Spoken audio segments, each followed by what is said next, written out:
कल्पना कीजिए इतिहास का एक ऐसा दौर जब भारत में विचारों का एक जबरदस्त मंथन चल रहा था और इसी उथल-पुथल के बीच दो असाधारण दर्शनों ने जन्म लिया, बौद्ध और जैन धर्म।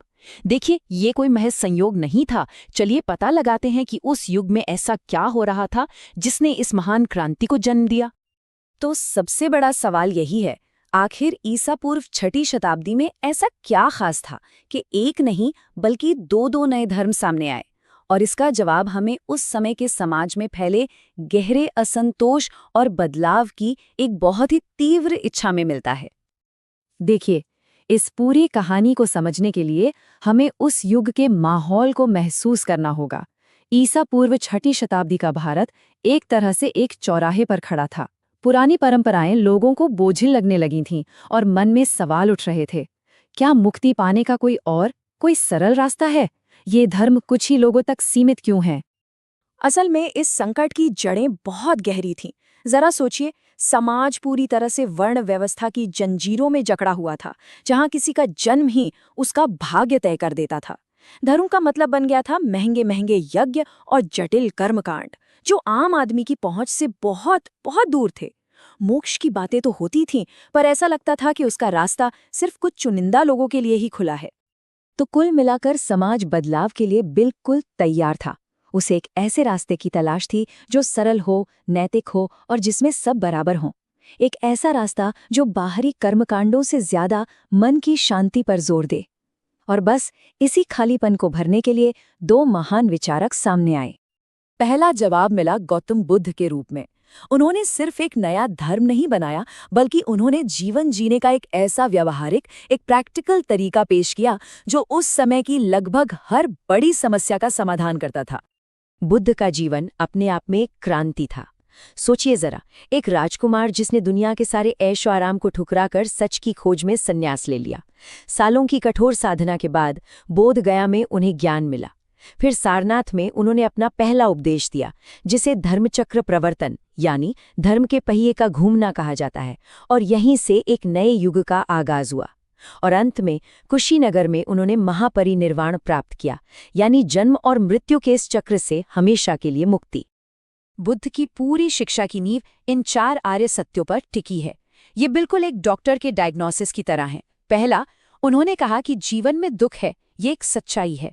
दूसरा, उन्होंने इसका कारण बताया, हमारी कभी न खत्म होने वाली इच्छाएं, हमारी तृष्णा ही इस दुख की असली जड़ है।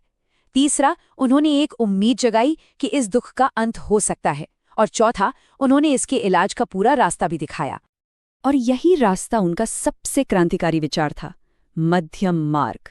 बुद्ध ने सिखाया कि परम सत्य ना तो बहुत ज्यादा भोग विलास में मिलेगा और ना ही शरीर को कठोर कष्ट देने से। असली रास्ता इन दोनों के बीच संतुलन साधने में है, एक जागरूक और बैलेंस्ड जीवन जीने में है। उसी सामाजिक मंथन से एक और शक्तिशाली दर्शन भी उभरा, लेकिन इसका रास्ता बिल्कुल अलग था। ये थे महावीर स्वामी और उनका जैन धर्म, जो संतुलन के बजाय कठोर आत्म अनुशासन और तपस्या पर जोर देता था। महावीर का जीवन भी त्याग और तपस्या की एक अद्भुत मिसाल है। 30 साल की उम्र में उन्होंने अपना राजसी जीवन छोड़ दिया और अगले 12 सालों तक बेहद कठोर तपस्या की। और आखिरकार 42 साल की उम्र में उन्हें कैवल्य ज्ञान की प्राप्ति हुई। ये वो अवस्था है जहां आत्मा अपने सबसे शुद्ध, सर्वज्ञ रूप में पहुंच जाती है। उनका निर्वाण पावापुरी में हुआ। यहाँ एक बहुत जरूरी बात समझनी होगी। महावीर ने जैन धर्म की स्थापना नहीं की थी। वे इस बहुत ही प्राचीन परंपरा के 24वें और अंतिम तीर्थंकर थे। तीर्थंकर वो होते हैं जो दूसरों को इस संसार रूपी सागर से पार ले जाने का रास्ता दिखाते हैं। महावीर ने सनातन परंपरा को एक तरह से पुनर्जीवित किया और उसे व्यवस्थित किया। जैन धर्म का पूरा नैतिक ढांचा इन 5 महाव्रतों पे टिका है: अहिंसा, सत्य, अस्तेय यानी चोरी न करना, ब्रह्मचर्य और अपरिग्रह यानी जरूरत से ज्यादा चीजें इकट्ठी न करना। इन सब में अहिंसा का स्थान सबसे ऊपर है। और ये सिर्फ शारीरिक हिंसा न करने तक ही सीमित नहीं है, बल्कि मन, वचन और कर्म तीनों से किसी भी जीव को कष्ट न पहुंचाना, यही इसका मूल सिद्धांत है। तो हमने देखा कि एक ही दौर की समस्याओं के 2 अलग-अलग समाधान सामने आए। लक्ष्य दोनों का एक ही था, मुक्ति, लेकिन रास्ते अलग थे। चलिए अब इन दोनों दर्शनों की तुलना करके देखते हैं कि वो कहाँ एक जैसे थे और कहाँ अलग। तो सबसे पहले बात करते हैं उन चीजों की जिन पर दोनों एक मत थे। दोनों ही धर्मों ने उस समय की ब्राह्मणवादी व्यवस्था को सीधी चुनौती दी। उन्होंने महंगे यज्ञों और पशु बलि को पूरी तरह से नकार दिया, जन्म पर आधारित जाति व्यवस्था का जमकर विरोध किया और ये स्थापित किया कि किसी को मुक्ति उसके कर्मों से मिलती है, जन्म या कर्मकांड से नहीं। लेकिन जो सबसे बड़ा फर्क था वो था मुक्ति तक पहुंचने के रास्ते को लेकर। जहां बौद्ध धर्म ने संतुलन यानी मध्यम मार्ग का रास्ता दिखाया, वहीं जैन धर्म ने आत्मशुद्धि के लिए कठोर तपस्या को ही एकमात्र रास्ता माना। कुछ और भी जरूरी अंतर थे, जैसे भाषा के स्तर पर बौद्ध ग्रंथ आम लोगों की भाषा पाली में लिखे गए, जबकि जैन ग्रंथ प्राकृत में। आत्मा के सवाल पर भी उनके विचार अलग थे। बौद्ध धर्म अनात्म का सिद्धांत देता है, मतलब कोई स्थायी न बदलने वाली आत्मा नहीं है। वहीं दूसरी तरफ जैन धर्म मानता है कि हर जीवित प्राणी में एक शाश्वत आत्मा यानी जीव होता है।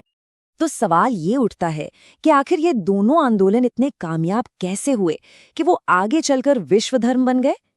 इसका जवाब सिर्फ उनके महान विचारों में नहीं है, बल्कि उन तरीकों में भी छिपा है जिनसे उन्होंने अपने संदेश को लोगों तक पहुंचाया। उनकी सफलता के पीछे कई ठोस वजह थी। पहली, उन्होंने संस्कृत को छोड़कर आम लोगों की भाषा पाली और प्राकृत में उपदेश दिए। दूसरी, उन्हें अशोक और चंद्रगुप्त मौर्य जैसे शक्तिशाली राजाओं का संरक्षण मिला। तीसरी, उन्होंने संघ जैसी संगठित संस्थाएं बनाईं। और सबसे अहम, उनके सामाजिक समानता के संदेश ने उन सभी को अपनी ओर खींचा जो जाति व्यवस्था से पीड़ित थे। आखिर में दोनों धर्मों ने लोगों को एक ही अंतिम लक्ष्य दिया, मोक्ष या निर्वाण, यानी कर्म के बंधन और जन्म मृत्यु के इस अंतहीन चक्र से पूरी तरह आज़ादी। ये एक क्रांतिकारी विचार था, क्योंकि इसने धर्म का ध्यान देवताओं को खुश करने से हटाकर आत्ममुक्ति पर केंद्रित कर दिया। इसने हर व्यक्ति को अपने भाग्य का स्वामी बना दिया। तो ये साफ है कि ये सिर्फ दो नए धर्म नहीं थे, बल्कि ये दो बौद्धिक क्रांतियां थीं जिन्होंने भारतीय दर्शन की दिशा ही बदल दी। उन्होंने नैतिकता, करुणा और आत्मसंयम को आध्यात्मिक जीवन के केंद्र में ला खड़ा किया, जिसका असर आज भी पूरी दुनिया में महसूस किया जाता है। और ये सारी बातें हमें आज के दौर के लिए एक बहुत अहम सवाल पर लाके छोड़ देती हैं। आज की इस भागदौड़ भरी दुनिया में अहिंसा, संयम और अपरिग्रह जैसी हजारों साल पुरानी शिक्षाएं हमारे लिए कितनी मायने रखती हैं?